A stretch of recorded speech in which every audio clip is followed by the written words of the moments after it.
പ്രിയ വിദ്യാർത്ഥികളെ, കഴിഞ്ഞ ക്ലാസ്സിൽ നമ്മൾ ഡിസ്കസ് ചെയ്തത് നോട്ട് ഫോർ പ്രോഫിറ്റ് ഓർഗനൈസേഷനിലെ വളരെ പ്രധാനപ്പെട്ട ക്വസ്റ്റ്യൻസുകൾ നമ്മൾ പല ചോദ്യ പേപ്പറുകളിലായിട്ട് കണ്ടുവരുന്ന ക്വസ്റ്റ്യൻസുകളെ കുറിച്ചായിരുന്നു. 2-3 മാർക്കിന്റെ വരുന്ന ക്വസ്റ്റ്യൻസിനെ കുറിച്ചായിരുന്നു കഴിഞ്ഞ ക്ലാസ്സിൽ നമ്മൾ ഡിസ്കസ് ചെയ്തിരുന്നത്. അതിന് മുമ്പ് ഒരു ക്ലാസ്സിൽ നമ്മൾ 25 മൾട്ടിപ്പിൾ ചോയ്സ് ക്വസ്റ്റ്യൻസ്, 1 മാർക്കിന്റെ 25 മൾട്ടിപ്പിൾ ചോയ്സ് ക്വസ്റ്റ്യൻസും ഡിസ്കസ് ചെയ്ത് കഴിഞ്ഞതാണ്. ഇന്നത്തെ ക്ലാസ്സിൽ ഉൾക്കൊള്ളിച്ചിരിക്കുന്നത് 4-5 മാർക്കിന്റെ നോട്ട് ഫോർ പ്രോഫിറ്റ് ഓർഗനൈസേഷനിൽ ചോദിക്കാൻ സാധ്യതയുള്ളതും അതുപോലെ തന്നെ വളരെ ഇമ്പോർട്ടൻ്റ് ആയിട്ട് പ്രധാനപ്പെട്ട അല്ലെങ്കിൽ ആവർത്തിച്ചുകൊണ്ടിരിക്കുന്ന 4-5 മാർക്കിന്റെ ക്വസ്റ്റ്യൻസുകളാണ്. അതിന്റെ പ്രോബ്ലംസ് ഉണ്ട്, തിയറി ക്വസ്റ്റ്യൻസുകളുണ്ട്. ആ ക്വസ്റ്റ്യൻസുകളാണ് നമ്മൾ ഇന്നത്തെ ക്ലാസ്സിൽ പരിചയപ്പെടാനായിട്ട് പോകുന്നത്. അപ്പൊ നന്നായിട്ട് ഇങ്ങനെയുള്ള ക്വസ്റ്റ്യൻസുകൾ ഒന്ന് നോട്ട് ചെയ്ത് വെച്ച് നന്നായി പഠിക്കുക. എന്നാൽ മാത്രമാണ് നമുക്ക് എക്സാമിന് നല്ല മാർക്ക് സ്കോർ ചെയ്യാനായിട്ട് സാധിക്കുകയുള്ളൂ. അപ്പൊ നമുക്ക് ക്ലാസ്സിലേക്ക് കിടക്കാം. First question. Mister Raju, the secretary of Diya Arts and Sports Club, is not aware about the treatment of fund in their balance sheet. As a commerce student, you are required to help him based on the following details. Tournament expenses 15,000, tournament fund 28,000, donation for tournament rupees 12,000, collection from the sale of tournament ticket rupees 8,000. തന്നിരിക്കുന്ന ഇൻഫർമേഷനിൽ mister Raju എന്ന് പറയുന്ന വ്യക്തി സെക്രട്ടറിയാണ്, Diya arts and sports ക്ലബിന്റെ സെക്രട്ടറിയാണ്. അദ്ദേഹത്തിന് balance ഷീറ്റിലെ ഫണ്ടിന്റെ ട്രീറ്റ്മെന്റിനെ കുറിച്ച് അറിയില്ല. ഒരു കൊമേഴ്സ് സ്റ്റുഡന്റ് ആയ നിങ്ങൾ എന്ത് ചെയ്യാം? കൊമേഴ്സ് സ്റ്റുഡൻസ് ആയ നിങ്ങൾ എന്ത് ചെയ്യണം? ഈ ഫണ്ട് ട്രീറ്റ്മെന്റിനെ കുറിച്ച് അദ്ദേഹത്തിന് ഒന്ന് പറഞ്ഞു കൊടുക്കാനാണ് പറയുന്നത്. ഈ രീതിയിലാണ് ക്വസ്റ്റ്യൻ ചോദിച്ചിരിക്കുന്നത്. നമുക്ക് ബാലൻസ് ഷീറ്റിൽ ഇതിന്റെ ട്രീറ്റ്മെന്റ് ആണ് അറിയേണ്ടത്. ബാലൻസ് ഷീറ്റിൽ ഇങ്ങനെയുള്ള ഐറ്റംസ് നമുക്കറിയാം ലയബിലിറ്റി സൈഡിലാണ് എഴുതുന്നത് അല്ലെ? ബാലൻസ് ഷീറ്റിന്റെ ലയബിലിറ്റി സൈഡിൽ നമ്മൾ ആദ്യം ചെയ്യാറുള്ളത് എന്താണ്? ആദ്യം ക്യാപിറ്റൽ ഫണ്ട് എഴുതാറുണ്ട്. സർപ്ലസോ ഡെഫിസിറ്റോ ഉണ്ടെങ്കിൽ അതിന്റെ ട്രീറ്റ്മെന്റ് കഴിഞ്ഞതിന് ശേഷമാണ് ഇങ്ങനെയുള്ള ഐറ്റംസ് നമ്മൾ എഴുതാറുള്ളത്. അപ്പൊ അതില് ടൂർണമെന്റ് ഫണ്ടിന്റെ ട്രീറ്റ്മെന്റ് നമ്മൾ സെപ്പറേറ്റ് ഒരു ക്ലാസ്സിൽ അതിന്റെ ട്രീറ്റ്മെന്റിനെ കുറിച്ച് പഠിച്ചിട്ടുണ്ടായിരുന്നു. അപ്പോൾ അതിന്റെ ഒരു പ്രോബ്ലം ആണ് നമ്മൾ ഇവിടെ ചെയ്യാനായിട്ട് പോകുന്നത്. അപ്പൊ അതിലൊരു പാർട്ട് മാത്രം എങ്ങനെയാണ് ടൂർണമെന്റിന്റെ ട്രീറ്റ്മെന്റ് ബാലൻസ് ഷീറ്റിൽ വരണേ എന്നുള്ളത് ചോദിച്ചു കഴിഞ്ഞാൽ നമുക്ക് എങ്ങനെയാണ് ഈ പ്രോബ്ലം ചെയ്യാൻ പറ്റുക എന്നുള്ളതാണ്. 3-4 മാർക്കിന്റെ ക്വസ്റ്റ്യൻസ് ഒക്കെ ആയിട്ട് ഇത് ചോദിക്കാറുണ്ട്. അപ്പോൾ നമുക്ക് നോക്കാം. ടൂർണമെന്റ് ഫണ്ട് എന്ന് പറഞ്ഞിട്ട് നമ്മൾ ഹെഡിങ് കൊടുക്കുന്നു. അതിൽ ടൂർണമെന്റ് ഫണ്ട് എത്രയാണ് നമുക്ക് തന്നിട്ടുള്ളത്? ടൂർണമെന്റിന്റെ ഫണ്ട് ആണ് ആദ്യം എടുത്ത് എഴുതുന്നത്. 28,000 ആണ് നമുക്ക് തന്നിട്ടുള്ളത് ടൂർണമെന്റ് ഫണ്ട്. ഓക്കെ, ദെൻ അതിൽ നിന്ന് നമ്മൾ പറയാറുണ്ട് അതിന്റെ ട്രീറ്റ്മെന്റ് അനുസരിച്ച് നമുക്ക് അതിൽ എന്തെങ്കിലും ഇൻകം ഉണ്ടെങ്കിൽ അല്ലെങ്കിൽ റെസിപ്റ്റ്സ് ഉണ്ടെങ്കിൽ നമ്മൾ എന്ത് ചെയ്യണം? അത് ആഡ് ചെയ്യണം എന്നാണ് പറയാറ്. അപ്പൊ നമുക്ക് എന്തൊക്കെ തരത്തിലുള്ള ഇൻകം ആണ് ടൂർണമെന്റ് ഫണ്ടിൽ നിന്ന് കിട്ടിയിട്ടുള്ളത് നോക്കാം. ഇവിടെ നോക്കുക, tournament fund donation four tournament fund 12,000 വന്നിട്ടുണ്ട്. Collection from the sale of tournament ticket 8,000 വന്നിട്ടുണ്ട്. അപ്പൊ 2 തരത്തിലുള്ള കാര്യങ്ങളാണ് വന്നിട്ടുള്ളത്. ഒന്ന് ഡൊണേഷൻ കിട്ടിയിട്ടുണ്ട് ടൂർണമെന്റ് ഫണ്ടിന് 12,000, കളക്ഷൻ വന്നിട്ടുണ്ട് സെയില് ടൂർണമെന്റ് ടിക്കറ്റിൽ നിന്നുള്ള സെയില് നമുക്കൊരു 8,000 കിട്ടിയിട്ടുണ്ട്. അപ്പൊ നമുക്ക് അത് രണ്ടും നമുക്ക് എന്ത് ചെയ്യണം? ഇവിടെ കൂട്ടേണ്ട ഐറ്റം, ആഡ് ചെയ്യേണ്ട ഐറ്റം ആണ്. അപ്പൊ collection from sale of ticket, collection from sale of ticket, ആ ടിക്കറ്റ് വിറ്റിട്ട് നമുക്ക് കിട്ടിയിട്ടുള്ള കളക്ഷൻ നമ്മൾ 8,000 ആഡ് ചെയ്യുന്നു. ദെൻ ഡൊണേഷൻ ഫോർ ടൂർണമെന്റ്, ടൂർണമെന്റിൽ നിന്ന് കിട്ടിയിട്ടുള്ള ഡൊണേഷൻ നമ്മൾ ആഡ് ചെയ്യുന്നു. അപ്പൊ 28,000 പ്ലസ് 8,000 പ്ലസ് 12,000 നമുക്ക് അങ്ങനെ വന്നിട്ടുള്ളത് എത്രയാണ്? 48,000 ആണ് ടൂർണമെന്റിൽ നിന്നുള്ള ഇൻകം ആയിട്ട് നമുക്ക് വരുന്നത്. ദെൻ ടൂർണമെന്റിൽ നിന്നുള്ള ഇൻകം 48,000 ആണ്. അതിൽ നിന്ന് നമുക്ക് എക്സ്പെൻസ്, ടൂർണമെന്റ് എക്സ്പെൻസ്, എന്തെങ്കിലും എക്സ്പെൻസ് ഇതിനോട് റിലേറ്റഡ് ആയിട്ടുണ്ടെങ്കിൽ നമ്മൾ എന്ത് ചെയ്യണം? അത് ലെസ് ചെയ്യണം. അപ്പോൾ ലെസ് ടൂർണമെന്റ് എക്സ്പെൻസ് 15,000 ആണ് നമുക്ക് ടൂർണമെന്റ് എക്സ്പെൻസ് ഇവിടെ വന്നിട്ടുള്ളത്. ആ 15,000 ലെസ് ചെയ്യുമ്പോൾ നമുക്ക് കിട്ടുന്നതാണ് ആക്ച്വലി ആ ടൂർണമെന്റ് ഫണ്ട് എന്ന് പറയുന്നത് 33,000 ആണ് നമുക്ക് ബാലൻസ് ഷീറ്റിൽ കാണിക്കേണ്ടത്. 33,000 ആണ് നമ്മൾ ബാലൻസ് ഷീറ്റ് കാണിക്കേണ്ടത്. അപ്പോൾ ടൂർണമെന്റ് ഫണ്ടിന്റെ ഒരു അഡ്ജസ്റ്റ്മെന്റ് വന്നു കഴിഞ്ഞാൽ നിങ്ങൾ ആലോചിക്കേണ്ടത് ടൂർണമെന്റ് ഫണ്ടിന്റെ ഒപ്പം എന്തെങ്കിലും ഇൻകം ഉണ്ടെങ്കിൽ അത് ആഡ് ചെയ്യുക, ലെസ് അതിനോട് ബന്ധപ്പെട്ട എക്സ്പെൻസ് ഉണ്ടെങ്കിൽ ലെസ് ചെയ്യുക, ബാക്കി എമൗണ്ട് ആണ് എമൗണ്ട് കോളത്തിലേക്ക് എഴുതേണ്ടത് 33,000. Second question. One of your friend wants to make membership in sports club. He does not know about not-for-profit organization. Can you explain him what it is? നിങ്ങളുടെ ഒരു front ഒരു sports ക്ലബിൽ ഒരു membership എടുക്കാനായിട്ട് ആഗ്രഹിക്കുകയാണ്. അദ്ദേഹത്തിന് not for profit ഓർഗനൈസേഷനെ കുറിച്ച് കാര്യമായിട്ടൊന്നും അറിയില്ല. അപ്പൊ നിങ്ങൾക്ക് അതിനെ കുറിച്ച് എക്സ്പ്ലെയിൻ ചെയ്യാനാണ് പറയുന്നത്. എന്താണ് നോട്ട് ഫോർ പ്രോഫിറ്റ് ഓർഗനൈസേഷൻ എന്നുള്ളത് എക്സ്പ്ലെയിൻ ചെയ്യാം. അപ്പൊ ആദ്യത്തെ ക്വസ്റ്റ്യൻ നമ്മളോട് ചോദിച്ചിരിക്കുന്നത് ഏതാണ്? നമുക്കറിയാം എന്താണ് നോട്ട് ഫോർ പ്രോഫിറ്റ് ഓർഗനൈസേഷൻ എന്ന് പറഞ്ഞു കഴിഞ്ഞാല് are those type organisation established for the purpose of rendering service. സേവനങ്ങൾക്ക് മാത്രമായി പ്രവർത്തിക്കുന്ന സ്ഥാപനങ്ങളാണ്. ലാഭേച്ഛയില്ലാതെ സേവനങ്ങൾക്ക് മാത്രമായിട്ട് നിലകൊള്ളുന്ന സ്ഥാപനങ്ങളെയാണ് നോട്ട് ഫോർ പ്രോഫിറ്റ് ഓർഗനൈസേഷൻ എന്ന് നമ്മൾ പറയാറുള്ളത്. They are not expected to earn profit. അവരുടെ ലക്ഷ്യം അവർ എക്സ്പെക്ട് ചെയ്യുന്നില്ല പ്രോഫിറ്റ് എന്നുള്ളത്. ബട്ട് ഓർഗനൈസ്ഡ് ഫോർ സോഷ്യൽ, സാമൂഹികപരമായിട്ടുള്ള, കൾച്ചറൽ, സാംസ്കാരികപരമായ, എഡ്യൂക്കേഷണൽ, വിദ്യാഭ്യാസപരമായ, റിലീജിയസ്, മതപരമായ ആൻഡ് ചാരിറ്റബിൾ പർപ്പസ്, സേവനങ്ങൾക്ക് മാത്രം പ്രവർത്തിക്കുന്ന സ്ഥാപനങ്ങളെയാണ് നമ്മൾ നോട്ട് ഫോർ പ്രോഫിറ്റ് ഓർഗനൈസേഷനിൽ ഉൾപ്പെടുത്തിയിട്ടുള്ളത്.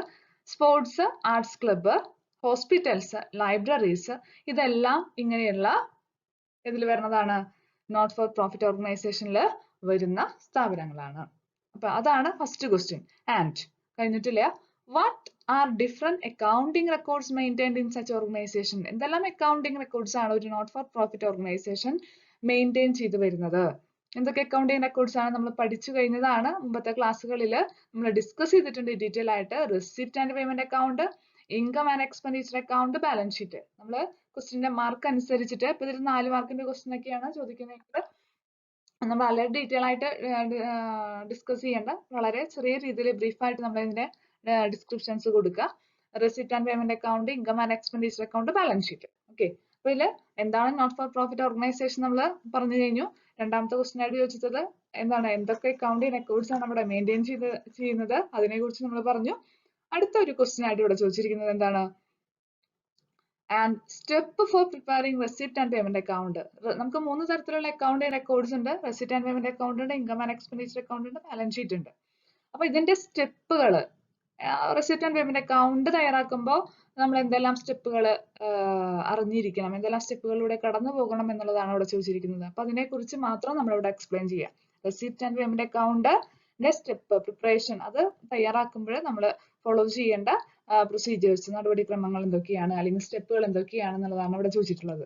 അപ്പൊ അങ്ങനെ ഒരു 3 ക്വസ്റ്റ്യൻ ആയിട്ടാണ് ഇവിടെ കൊടുത്തിട്ടുള്ളത്. ആ 3 ക്വസ്റ്റ്യനും ആ മാർക്കിന്റെ അടിസ്ഥാനത്തിൽ നമ്മൾ എന്ത് ചെയ്യുക, എക്സ്പ്ലെയിൻ ചെയ്യുക. ചിലപ്പോൾ എസ് ആയിട്ടും ഇങ്ങനെയുള്ള ക്വസ്റ്റ്യൻസുകൾ ചോദിച്ചു കണ്ടിട്ടുണ്ട്. ഫോർമാറ്റുകളായിട്ടും അതുപോലെ തന്നെ അതിന്റെ സ്റ്റെപ്പുകളായിട്ടും ചോദിക്കാറുണ്ട്. അപ്പൊ receipt and payment account, income and expenditure account, balance ഷീറ്റിനെ കുറിച്ച് നിങ്ങൾ ഡീറ്റെയിൽ ആയിട്ട് നന്നായി പഠിച്ചിരിക്കണം. ഒരു എസ് വന്നു കഴിഞ്ഞാൽ തിയറി ആയിട്ടും അതുപോലെ തന്നെ പ്രോബ്ലം ആയി വന്നു കഴിഞ്ഞാലും നമുക്ക് എഴുതാനായിട്ട് ഈ പാഠഭാഗത്തിൽ നിന്ന് നമുക്ക് സാധിക്കണം. ഓക്കെ, തേർഡ് ക്വസ്റ്റ്യൻ ആയിട്ട് തന്നിരിക്കുന്നത് from the following calculate the amount to be debited in the income and expenditure account in the respect of stationery. സ്റ്റേഷനറിയുടെ ഒരു കാൽക്കുലേഷൻ ആണ് ഇവിടെ നമുക്ക് പ്രിപ്പയർ ചെയ്യാനായിട്ടുള്ളത്. നമുക്ക് തന്നിരിക്കുന്ന ഇൻഫർമേഷൻസ് നോക്കാം. Payment made for stationery ₹980. Stock of stationery in the opening date and closing date 100 and 120 respectively. Then amount due for stationery during the year ₹140. അപ്പൊ ഇത്രയും കാര്യങ്ങളാണ് സ്റ്റേഷനറിയെ കുറിച്ച് നമ്മൾ അതിന്റെ ട്രീറ്റ്മെന്റിനെ കുറിച്ച് പഠിച്ചിട്ടുള്ളതാണ്. അപ്പൊ നമുക്ക് ഇവിടെ എങ്ങനെയാണ് calculation of expense of stationery during the year നമുക്ക് എങ്ങനെയാണ് തയ്യാറാക്കുന്നതെന്ന് നമുക്ക് നോക്കാം. ആദ്യം നമ്മൾ എഴുതേണ്ടത് എന്താണ്, amount paid for stationery. Receipt and payment അക്കൗണ്ടിൽ നമുക്ക് തന്നിരിക്കുന്ന എമൗണ്ട് നമുക്ക് തന്നിട്ടുണ്ട്. സ്റ്റേഷനറിയുടെ എമൗണ്ട് ഇവിടെ തന്നിട്ടുണ്ട്. എത്രയാണ്, 980. നമുക്ക് അവിടെ ആദ്യം എടുത്തെഴുതുക.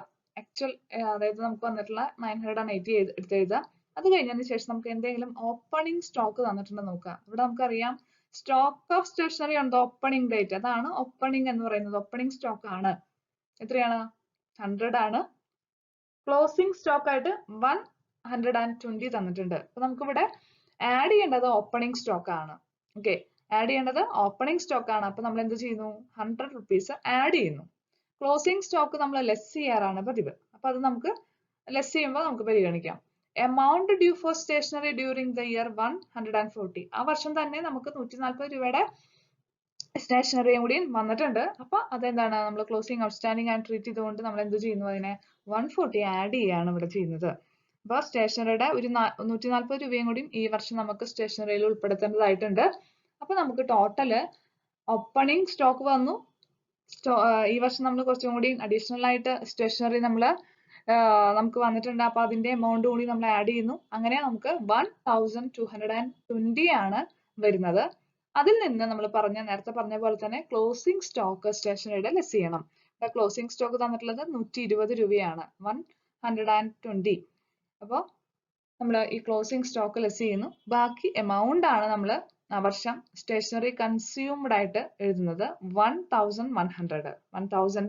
1100 ആണ് സ്റ്റേഷനറി കൺസ്യൂംഡ് എന്ന് പറഞ്ഞിട്ട് നമ്മൾ എഴുതേണ്ടത്. 1100. ഓക്കെ. നാലാമത്തെ ക്വസ്റ്റ്യൻ ആയിട്ട് ഇവിടെ തന്നിരിക്കുന്നത് write in four difference between receipt and payment account and income and expenditure account. നമ്മൾ റിസിപ്റ്റ് ആൻഡ് പേയ്മെന്റ് അക്കൗണ്ടിനെ കുറിച്ചും ഇൻകം ആൻഡ് എക്സ്പെൻഡിച്ചർ അക്കൗണ്ടിനെ കുറിച്ചുള്ള ഡിഫറൻസ് നമ്മൾ പഠിച്ചു കഴിഞ്ഞിട്ടുണ്ട്. ഇതിലൊരു 4 ഡിഫറൻസ്, 4 മാർക്കിന്റെ ആണെങ്കിൽ 4 ഡിഫറൻസ് അതിനെ കുറിച്ച് നമ്മൾ എഴുതാനായിട്ടാണ്. അവർ ചോദിച്ചാൽ എത്രയാണോ ഡിഫറൻസ് എന്നുള്ളതിന് അനുസരിച്ച് നമ്മൾ മാർക്കിന്റെ അടിസ്ഥാനത്തിൽ നോക്കിയിട്ട് അത് എഴുതുക. അപ്പോൾ അതിന്റെ തിയറി നമ്മൾ ഡിസ്കസ് ചെയ്ത് കഴിഞ്ഞതാണ്. അതിന്റെ ക്ലാസ്സുകളിൽ അതിന്റെ ലിങ്കിൽ പോയി കഴിഞ്ഞാൽ നിങ്ങൾക്ക് ഡിസ്ക്രിപ്ഷനിൽ കൊടുത്തിട്ടുണ്ട് ഓരോ ക്ലാസ്സിന്റെ ലിങ്കുകൾ. അപ്പൊ അതിൽ പോയി കഴിഞ്ഞാൽ നിങ്ങൾക്ക് അതിനെ കുറിച്ചിട്ടുള്ള ഡീറ്റെയിൽ ആയിട്ട് കാര്യങ്ങൾ നമ്മൾ ഡിസ്കസ് ചെയ്തു പോയിട്ടുള്ളതാണ്. വീണ്ടും ഞാൻ ഇവിടെ ആവർത്തിക്കുന്നില്ല.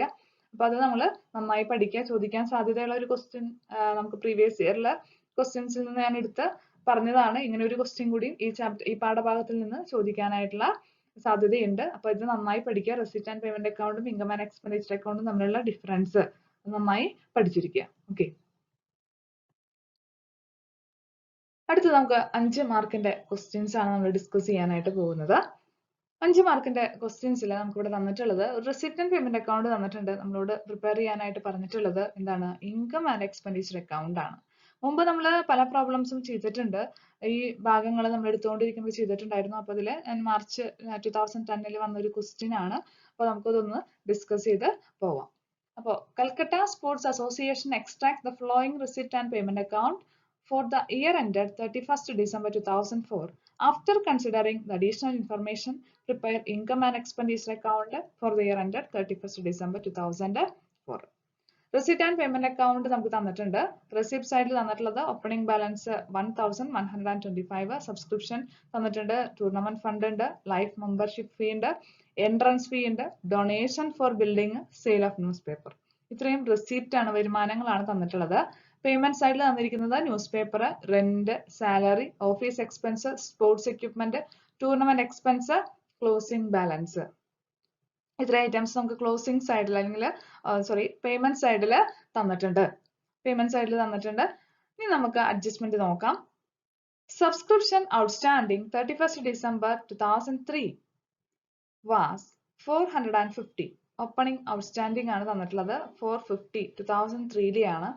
31st December 2004 വന്നിട്ടുള്ള ഔട്ട്സ്റ്റാൻഡിംഗ് 500 ആണ്. അപ്പോൾ ഓപ്പണിംഗ് ഔട്ട്സ്റ്റാൻഡിംഗും സബ്സ്ക്രിപ്ഷന്റെ ഓപ്പണിംഗ് ഔട്ട്സ്റ്റാൻഡിംഗും ക്ലോസിംഗ് ഔട്ട്സ്റ്റാൻഡിംഗും നമുക്ക് ഇവിടെ തന്നിട്ടുണ്ട്.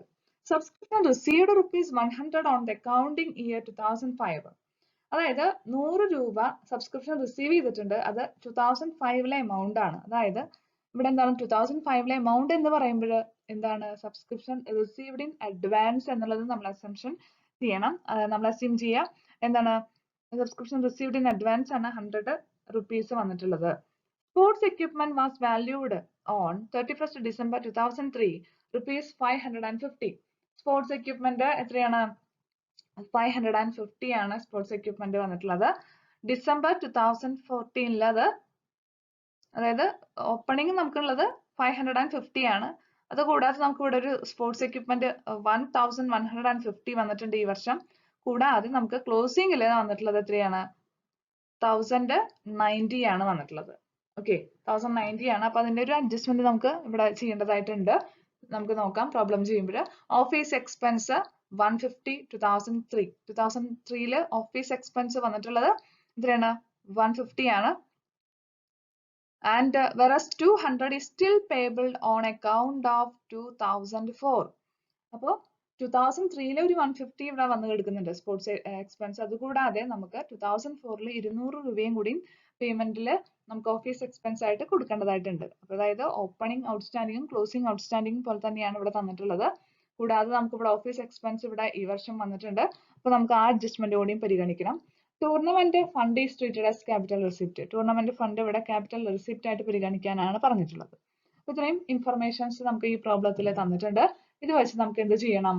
ഇൻകം ആൻഡ് എക്സ്പെൻഡിച്ചർ അക്കൗണ്ട് തയ്യാറാക്കാം. നമുക്ക് ഇനി ഇൻകം ആൻഡ് എക്സ്പെൻഡിച്ചർ അക്കൗണ്ട് തയ്യാറാക്കാം. Income and expenditure account for the year ended 31st December 2004. നമ്മൾ ഹെഡിങ് എഴുതി, ഫോർമാറ്റ് വരച്ചു. എക്സ്പെൻഡിച്ചർ സൈഡാണ് നമ്മൾ ആദ്യമായിട്ട് എഴുതാനായിട്ട് പോകുന്നത്. നമ്മൾ പേയ്മെന്റ് സൈഡ് ഇവിടെ നോക്കുന്നു. റെസിപ്റ്റ് ആൻഡ് പേയ്മെന്റ് അക്കൗണ്ടിന്റെ പേയ്മെന്റ് സൈഡ് നമ്മൾ നോക്കുന്നു. തന്നിരിക്കുന്ന ഇൻഫോർമേഷനിൽ ന്യൂസ് പേപ്പർ, റെന്റ്, സാലറി. ഇതിന് പ്രത്യേകിച്ച് അഡ്ജസ്റ്റ്മെന്റുകളൊന്നും നമ്മളിവിടെ കണ്ടില്ല. ന്യൂസ് പേപ്പർ 750, റെന്റ് 250, സാലറി 1800 നമ്മളിവിടെ എടുത്ത് എഴുതുന്നു. ഈ 3 ഐറ്റംസും അഡ്ജസ്റ്റ്മെന്റ് ഇല്ലാത്തതുകൊണ്ട് നമ്മൾ നേരിട്ട് ഇവിടെ എമൗണ്ട് കോളത്തിലേക്ക് എടുത്ത് എഴുതി. മറ്റൊരു ഐറ്റം തന്നിരിക്കുന്നത് ഓഫീസ് എക്സ്പെൻസ് 1200. നമ്മൾ ഇന്നർ കോളത്തിൽ ഇത് എടുത്ത് എഴുതി. പക്ഷെ നമ്മളിവിടെ വായിച്ചിട്ടുണ്ട് അഡ്ജസ്റ്റ്മെന്റിൽ ഇതിന് അഡ്ജസ്റ്റ്മെന്റ് ഉണ്ട്. അപ്പൊ ഓഫീസ് എക്സ്പെൻസ് ഇൻക്ലൂഡ് ₹150 ഫോർ 2003. 2003 ഒരു 150 നമുക്ക് ഈ വർഷത്തെ എക്സ്പെൻസിൽ ഉൾപ്പെട്ടിട്ടുണ്ട്. അപ്പൊ നമുക്ക് അതെന്ത് ചെയ്യണം? ലെസ് ചെയ്യണം.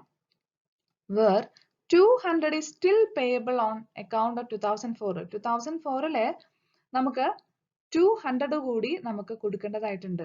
200 കൂടി കൊടുക്കണം. അതായത് അത് നമുക്ക് എന്ത് ചെയ്യേണ്ടി വരും? ആഡ് ചെയ്യേണ്ടി വരും. അതായത് ഇവിടെ പറഞ്ഞിരിക്കുന്നത് എന്താണ്? ഔട്ട്സ്റ്റാൻഡിംഗ് ആയിട്ട് 200 വന്നിട്ടുണ്ട്. ഓഫീസ് എക്സ്പെൻസ് ഈ വർഷത്തെ നമുക്ക് കൊടുക്കേണ്ട എക്സ്പെൻസ് ആണ്. 200 കൂടി നമുക്ക് കൊടുക്കേണ്ടതായിട്ടുണ്ട്. അതുകൊണ്ട് ഈ 2004 ഔട്ട്സ്റ്റാൻഡിംഗ് നമ്മൾ ആഡ് ചെയ്യാണ് 200. അപ്പൊ 1400 കിട്ടുന്നു.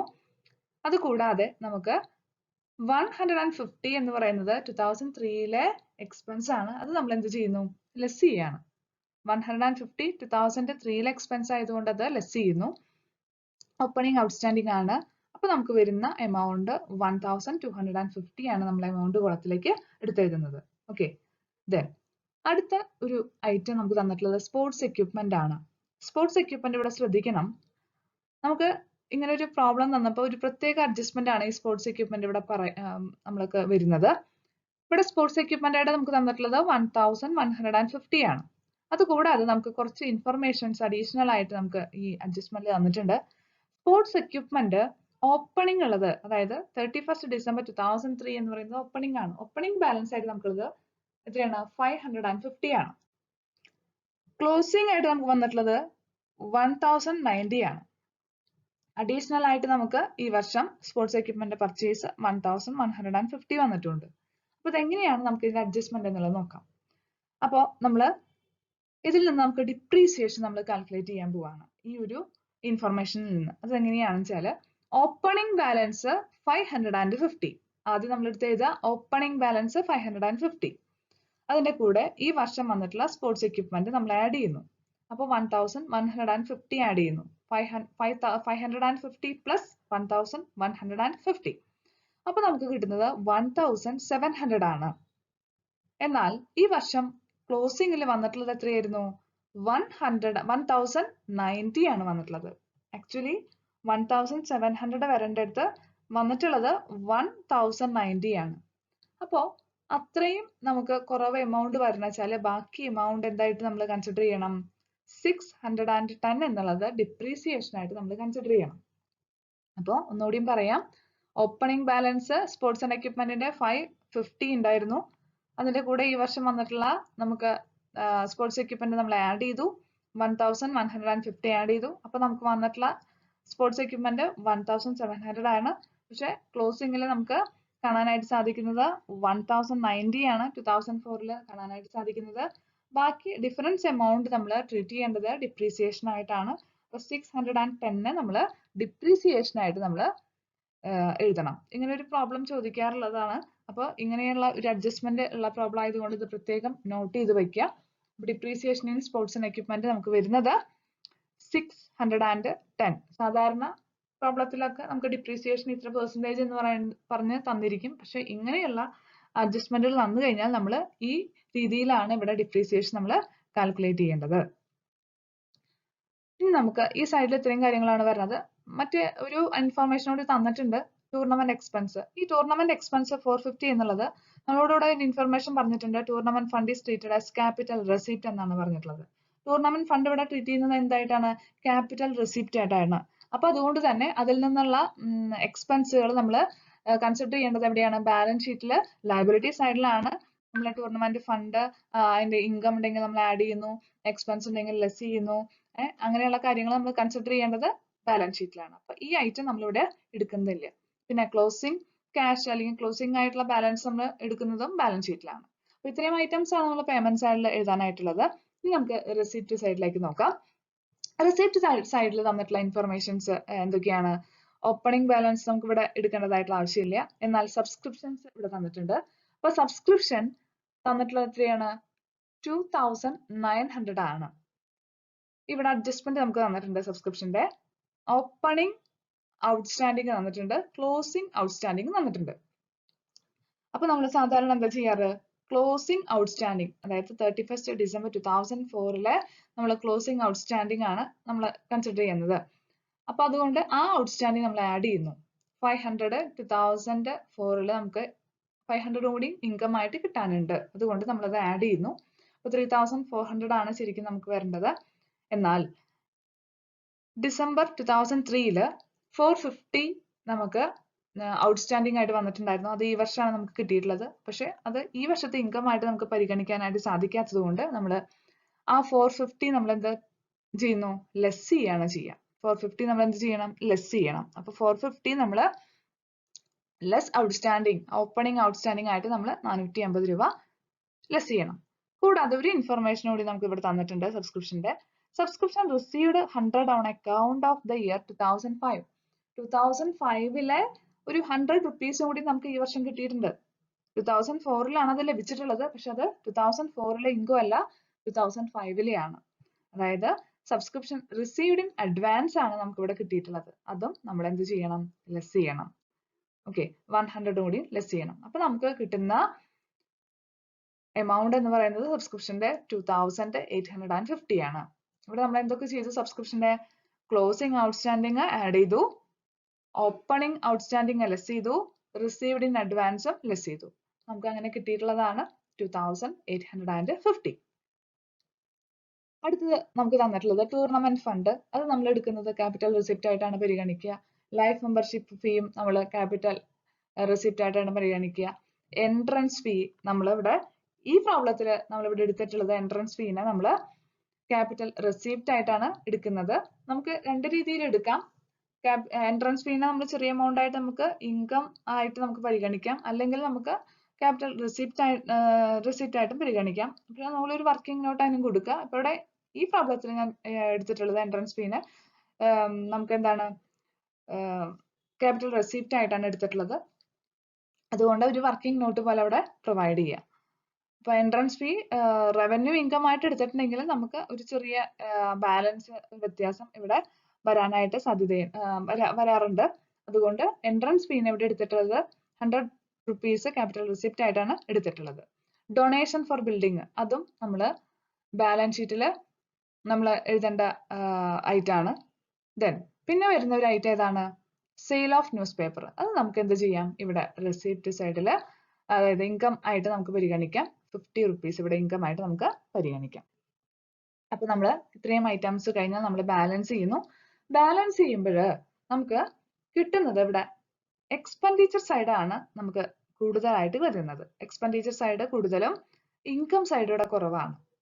എക്സ്പെൻഡിച്ചർ സൈഡ് കൂടുതലും, ഇൻകം സൈഡ് കുറവാണ്.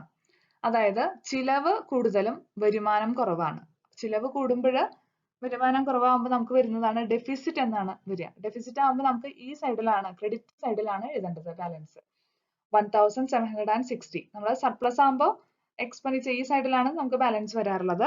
അത് excess of income over expenditure ആകുമ്പോഴാണ് സർപ്ലസ് വരുന്നത്. Excess of expenditure over income ആണെങ്കിൽ നമുക്ക് ഡെഫിസിറ്റ് ആണ് വരിക. അപ്പൊ ഡെഫിസിറ്റ് എന്ന് പറഞ്ഞിട്ട് നമ്മൾ ഈ എമൗണ്ട് നമ്മൾ ഈ സൈഡിലാണ് കാണിക്കുക, 1760. ഓക്കെ, അപ്പൊ നമുക്ക് ഇവിടെ ബാലൻസ് കിട്ടിയിട്ടുള്ളത് 1760 ആണ്. ഇപ്പൊ നമുക്ക് ഈ എൻട്രൻസ് ഫീ ഇവിടെ 100 രൂപ നമ്മൾ ഇൻകം ആയിട്ട്, റവന്യൂ ഇൻകം ആയി പരിഗണിക്കുകയാണെങ്കിൽ അതിന്റെ ബാലൻസ് 1660 ആയിട്ട് വരും. അപ്പൊ നിങ്ങൾക്ക് എങ്ങനെ വേണമെങ്കിലും അത് ട്രീറ്റ് ചെയ്യാം. അതിന്റെ ഒരു ചെറിയ വർക്കിംഗ് നോട്ട് ഇവിടെ നിങ്ങൾ കൊടുത്താൽ മതി. ഓക്കെ, നമ്മൾ ഈ പ്രോബ്ലത്തിൽ നമ്മൾ അതിനെ ക്യാപിറ്റൽ റെസിപ്റ്റ് ആയിട്ടാണ്, അതായത് നമ്മൾ ലയബിലിറ്റി സൈഡിലാണ് നമ്മൾ കാണിക്കാനായിട്ട് ഉദ്ദേശിക്കുന്നത്. ഇൻകം ആൻഡ് എക്സ്പെൻഡിച്ചർ അക്കൗണ്ടിൽ എൻട്രൻസ് ഫീ നമ്മൾ എടുത്തിട്ടില്ല. ഓക്കെ, ഇത്രയും കാര്യങ്ങൾ ഈ പ്രോബ്ലത്തിലുള്ളത് നന്നായി ഒന്ന് മനസ്സിലാക്കിയിരിക്കുക. ഈ പ്രോബ്ലം വളരെ ഇമ്പോർട്ടന്റ് ആണ്, എക്സാമിന് ചോദിച്ച പ്രോബ്ലം ആണ്. അതുകൊണ്ട് തന്നെ ഈ പ്രോബ്ലം നന്നായി വർക്ക്ഔട്ട് ചെയ്യുക. ഇതിൽ പുതിയ പുതിയ അഡ്ജസ്റ്റ്മെന്റുകൾ ഉണ്ട്. അപ്പൊ ആ അഡ്ജസ്റ്റ്മെന്റുകൾ നന്നായിട്ട് പഠിക്കുക. അടുത്തൊരു പ്രോബ്ലം നമ്മൾ ഡിസ്കസ് ചെയ്യാനായിട്ട് പോകുന്നത് റെസിപ്റ്റ് ആൻഡ് പേയ്മെന്റ് അക്കൗണ്ട് എങ്ങനെ തയ്യാറാക്കാം എന്നുള്ളതാണ്. 5 മാർക്കിന്റെ ക്വസ്റ്റൻ ആയിട്ട് ചോദിക്കാനായിട്ട് സാധ്യതയുള്ളതാണ്. 2009 ഓഗസ്റ്റിൽ ചോദിച്ചിട്ടുള്ള ഒരു ക്വസ്റ്റൻ ആണ്. Yuvadhara Arts and Sports Club furnishes the following information before you, seeking your help for preparation of receipt and payment account. Help them to prepare receipt and payment account as a commerce student. ഒരു commerce student എന്നുള്ള നിലയ്ക്ക് നിങ്ങളോട് receipt and payment account prepare ചെയ്യാനാണ് പറഞ്ഞിട്ടുള്ളത്. തന്നിരിക്കുന്ന informations: subscription 5500, donation തന്നിട്ടുണ്ട്, entrance fees, taxes, salary and wages, locker rent received, cash in hand, then electricity charge, telephone charges, honorarium to secretary, sale of old newspaper, insurance premium. ഇത്രയും informations നമുക്ക് തന്നിട്ടുണ്ട്. ഇതിൽ നിന്ന് നമ്മളോട് പറഞ്ഞിട്ടുള്ളത് എന്ത് പ്രിപ്പയർ ചെയ്യാനാണ്? Receipt and payment account prepare ചെയ്യാനാണ്. അപ്പൊ receipt and payment account prepare ചെയ്യണമെങ്കിൽ അതിന്റെ ഫോർമാറ്റ് നല്ല രീതിയിൽ അറിഞ്ഞിരിക്കണം. ഫോർമാറ്റ് നന്നായിട്ട് അറിഞ്ഞിരിക്കണം. ആദ്യം നമ്മൾ എഴുതാനായിട്ട് പോണത് എങ്ങനെയാണ്? റെസിപ്റ്റ് ആൻഡ് പേയ്മെന്റ് അക്കൗണ്ട് തയ്യാറാക്കുമ്പോൾ നമ്മൾ ആദ്യം എഴുതുന്നത്, നമ്മൾ അതിന്റെ ഫോർമാറ്റ് ഒന്ന് ഓർത്ത് നോക്കിക്കഴിഞ്ഞാൽ മനസ്സിലാവും. ആദ്യം എഴുതുന്നത് അതിന്റെ ഓപ്പണിംഗ് ബാലൻസ് ആണ്. നമുക്കിവിടെ ക്യാഷ് ഇൻ ഹാൻഡ് ഓപ്പണിംഗ് തന്നിട്ടുണ്ട്. എത്രയാണ്? 2100. അതാണ് നമ്മൾ balance brought down. Cash in hand എന്ന് പറഞ്ഞിട്ട് 2100 നമ്മളിവിടെ ആദ്യം എടുത്ത് എഴുതുന്നു. ഇനി നമ്മൾ റെസിപ്റ്റ് സൈഡ് ആണല്ലോ എഴുതുന്നത്. അപ്പൊ അതുകൊണ്ട് തന്നെ നമുക്ക് വരുന്ന വരുമാനങ്ങളാണ് എഴുതേണ്ടത്. വരുമാനങ്ങൾ ഏതൊക്കെയാണ്? സബ്സ്ക്രിപ്ഷൻ നമുക്ക് കിട്ടുന്ന ഒരു വരുമാനമാണ്. ഫസ്റ്റ് സബ്സ്ക്രിപ്ഷൻ നമ്മൾ 5500 എടുത്തെഴുതി. ഡൊണേഷൻ വരുമാനമാണ്, 3000 എടുത്തെഴുതി. എൻട്രൻസ് ഫീ വരുമാനമാണ്, അതുകൊണ്ട് എൻട്രൻസ് ഫീ 100 എടുത്തെഴുതി. ടാക്സ് എന്ന് പറയുന്നത് എക്സ്പെൻസ് ആണ്, അത് എക്സ്പെൻഡിച്ചർ സൈഡിൽ പേയ്മെന്റ് സൈഡിലേക്കാണ് പോവുക. സാലറി ആൻഡ് വേജസും അതോ എവിടേക്കാണ് പോവുക? പേയ്മെന്റ് സൈഡിലേക്കാണ് പോവുക. ലോക്കർ റെന്റ് റിസീവ്ഡ്, റിസീവ് ചെയ്യുന്നതാണ്. റെന്റ് റിസീവ് ചെയ്യുക എന്ന് പറയുന്നത് നമ്മളെ സംബന്ധിച്ച് എന്താണ്? ഇൻകം ആണ്. അത് റെസിപ്റ്റ് ആണ്. റെസിപ്റ്റ് എന്ന് പറയുമ്പോൾ നമ്മൾ 2100 നമ്മൾ ഇവിടെ എടുത്ത് എഴുതുന്നു. ഓപ്പണിംഗ് ക്യാഷ് നമ്മൾ എടുത്ത് എഴുതി കഴിഞ്ഞതാണ്. ഇലക്ട്രിസിറ്റി ചാർജ്, ടെലിഫോൺ ചാർജ്, ഇതെല്ലാം എന്താണ്? എക്സ്പെൻസസ് ആണ്, പേയ്മെന്റുകളാണ്. അതൊക്കെ പേയ്മെന്റ് സൈഡിലേക്ക് പോകും. ഹോണറേറിയം ടു സെക്രട്ടറി, സെക്രട്ടറിക്ക് കൊടുക്കുന്ന ഒരു ഹോണറേറിയം ഒരു സ്പെസിഫിക് പർപ്പസിന് വേണ്ടി കൊടുക്കുന്നതാണ്. അത് തന്നെയാണ് ഒരു എക്സ്പെൻസ് ആണ്, പേയ്മെന്റ് സൈഡിലേക്ക് പോകും. Sale of old newspaper, old newspaper വിറ്റപ്പോൾ നമുക്ക് കിട്ടിയ വരുമാനമാണ് അതല്ലേ. അതുകൊണ്ട് തന്നെ നമുക്കത് എന്താണ്? നമ്മളിവിടെ റെസിപ്റ്റ് സൈഡിലേക്ക് എടുക്കണം. സെയിൽ ഓഫ് ന്യൂസ് പേപ്പർ 400 നമ്മളിവിടെ എടുക്കുന്നു. ഇൻഷുറൻസ് പ്രീമിയം നമുക്ക് പേയ്മെന്റ് ചെയ്യേണ്ടി വരുന്ന തുകയാണ്, അതുകൊണ്ട് അതും പേയ്മെന്റ് സൈഡിലേക്ക് പോകുന്നു. ഓക്കെ, അപ്പൊ റെസിപ്റ്റ് സൈഡിൽ ഇത്രയും ഐറ്റംസ് ആണ് വരുന്നത്. നമുക്ക് ഫോർമാറ്റ് അറിഞ്ഞു കഴിഞ്ഞാൽ വളരെ സിമ്പിൾ ആയിട്ട് ഈ പ്രോബ്ലം നമുക്ക് ചെയ്യാനായിട്ട് സാധിക്കും. ദെൻ ഇവിടെ തന്നിട്ടുള്ളത് എന്താണ്? ഇനി അടുത്തത് സാലറി ആൻഡ് വേജസ്. പേയ്മെന്റ് സൈഡിൽ എഴുതുന്നത് ബാക്കിയുള്ള ഐറ്റംസ് എടുത്ത് എഴുതുക. സാലറി ആൻഡ് വേജസ് ഡയറക്റ്റ് എടുത്ത് എഴുതുക 3500. Then taxes 200. ദെൻ പിന്നെ വന്നിട്ടുള്ളത് ഇലക്ട്രിസിറ്റി ചാർജ് 500 നമ്മൾ ഇവിടെ എടുത്ത് എഴുതി. ടെലിഫോൺ ചാർജ് 450 ഇവിടെ എടുത്ത് എഴുതി. ഹോണറേറിയം ടു സെക്രട്ടറി അതും വരുന്ന ഒരു എക്സ്പെൻസ് ആണ്, പേയ്മെന്റ് ആണ്, അതും 400 രൂപ എടുത്ത് എഴുതി. ഇൻഷുറൻസ് പ്രീമിയം പെയ്ഡ് എത്രയാണ്? ഇൻഷുറൻസ് പ്രീമിയം വരുന്നത് 150 ആണ് വരുന്നത്, 150. ദെൻ ബാലൻസ് ഫിഗർ ആയിട്ട് നമുക്ക് വരുന്നത് ക്യാഷ് ഇൻ ഹാൻഡ് ആയിട്ടാണ് നമ്മൾ വരിക. 8900 ആണ് വരിക. 8900 നമുക്ക് ബാലൻസ് ചെയ്യുമ്പോൾ കിട്ടുന്നതാണത്. 8900 എന്ന് പറയുന്നത് നമുക്ക് എങ്ങനെയാണ് കിട്ടുന്നത്? ബാലൻസിങ് ഫിഗർ ആണ്. ബാലൻസിങ് ഫിഗർ എന്ന് പറയുമ്പോൾ നമ്മൾ ഇത്രയും ചെയ്തതിന് ശേഷം ഇൻഷുറൻസ് പ്രീമിയം പെയ്ഡ് വരെ നമ്മൾ 150 വരെ നമ്മളിവിടെ ചെയ്തതിന് ശേഷം നമ്മൾ എന്ത് ചെയ്യണം? രണ്ട് സൈഡ് നമ്മൾ ബാലൻസ് ചെയ്യുക. അപ്പോൾ ബാലൻസ് ചെയ്യുമ്പോൾ നമ്മൾ ആഡ് ചെയ്യുന്നു, ആഡ് ചെയ്തിട്ട് ബാലൻസ് ചെയ്യുക. ആഡ് ചെയ്യുമ്പോൾ റെസിപ്റ്റ് സൈഡിൽ വരുന്നത് 14100 ആണ്. റെസിപ്റ്റ് സൈഡിൽ 14100ഉം അതിലും കുറവാണ് പേയ്മെന്റ് സൈഡിൽ വരുന്നത്. അപ്പോൾ ബാലൻസ് എമൗണ്ട് നമ്മൾ അതുകൊണ്ട് തന്നെ നമ്മൾ ഇവിടെ എടുത്ത് എഴുതുന്നു. 8900 ആണ് ബാലൻസ് എമൗണ്ട് ആയിട്ട് വരുന്നത്. 14100ൽ നിന്ന് നമ്മളിവിടെ ആഡ് ചെയ്ത് കിട്ടിയ എമൗണ്ട് ലെസ് ചെയ്യുമ്പോഴാണ് നമുക്ക് 8900 എന്ന് ബാലൻസിങ് ഫിഗർ ആയിട്ട് കിട്ടുന്നത്. അത് ക്യാഷ് ഇൻ ഹാൻഡ് ആയിട്ടാണ് നമ്മൾ എഴുതുക. അപ്പോൾ 8900 ടോട്ടൽ നമ്മൾ രണ്ട് സൈഡിൽ എടുത്ത് എഴുതുന്നു 14100. ഇങ്ങനെയാണ് നമ്മൾ ഒരു റെസിപ്റ്റ് ആൻഡ് പേയ്മെന്റ് അക്കൗണ്ട് തയ്യാറാക്കുന്നത്. നമ്മൾ മുമ്പ് പ്രോബ്ലം ചെയ്തിട്ടുള്ളതാണ്. അപ്പോൾ നമുക്ക് 5 മാർക്കിന്റെ ക്വസ്റ്റ്യൻ ആയിട്ടുള്ളതുകൊണ്ട് ഈ ചോദ്യ പേപ്പറിൽ വന്നിട്ടുള്ളത് കൊണ്ടാണ് നമ്മൾ വീണ്ടും ഇവിടെ അത് ഡിസ്കസ് ചെയ്യാനായിട്ടുള്ള കാരണം. അപ്പൊ ഇത്രയും കാര്യങ്ങളാണ് നമുക്ക് നമ്മൾ പഠിക്കാനായിട്ടുള്ളത്. ഇപ്പൊ നമ്മൾ 1 മാർക്കിന്റെ ക്വസ്റ്റ്യൻസ്, 2 മാർക്ക്, 3 മാർക്ക്, 4, 5 മാർക്കിന്റെ ക്വസ്റ്റ്യൻസുകൾ നമ്മളിവിടെ ഡിസ്കസ് ചെയ്ത് കഴിഞ്ഞു. അപ്പൊ ഇത്രയും ക്വസ്റ്റ്യൻസ് നന്നായിട്ട് അവിടെ നിങ്ങൾ എന്ത് ചെയ്യണം, ചെയ്ത് പഠിക്കണം.